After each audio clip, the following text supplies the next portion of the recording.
লোকেরা মুফাসসিরে কোরআন আমাকে বলে, কিন্তু আমি তো নিজে জানি আমি কি, আমি কোরআনের তাফসীরের নগণ্য ছাত্র মাত্র। আল্লাহর সাহায্য কামনা করি। আলাইহি তাওয়াক্কালতু ওয়া ইলাইহি উনীব।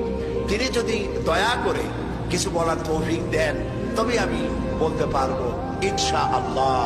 আল্লাহ যেন তেমন কিছু কথা বলার তৌফিক দেন যা আমাদের জন্য, আমার নিজের জন্য, শ্রোতা ভাই বোনদের জন্য তা যেন কল্যাণকর হয়। আমরা বলি আমিন।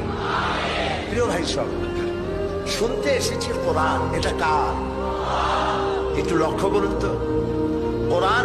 কোরআন হচ্ছে একটি মুজিজার নাম। এটি নবী করিম সাল্লাল্লাহু আলাইহি সাল্লামের জীবনে 3 সহস্রাধিক মুজিজা সংগঠিত হয়েছিল। তার মধ্যে শ্রেষ্ঠ মুজিজা হচ্ছে কোরআন। এই কোরআনের অনেক মুজিজা আপনারা শুনেছেন। আমি আজকে মুজিজা আপনাদেরকে দেখাতে চাই। শুনবেন না দেখবেন? মানুষে বলে যে দেখতে পারলে শোনে কেডা, তো আমি মুজিজা আপনাদেরকে দেখাই। এরকম একটি সমাবেশ করতে হলে যে কোনো রাজনৈতিক দলের লক্ষ লক্ষ টাকা খরচ করা লাগবে, এটা ঠিক কিনা?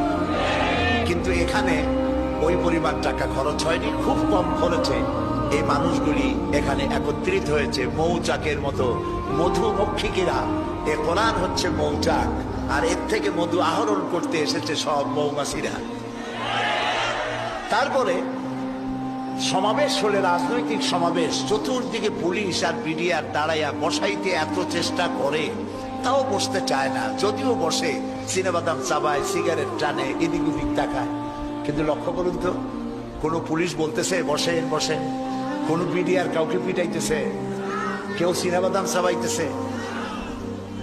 শুধুমাত্র কোরআনটা শুনতে আসছে।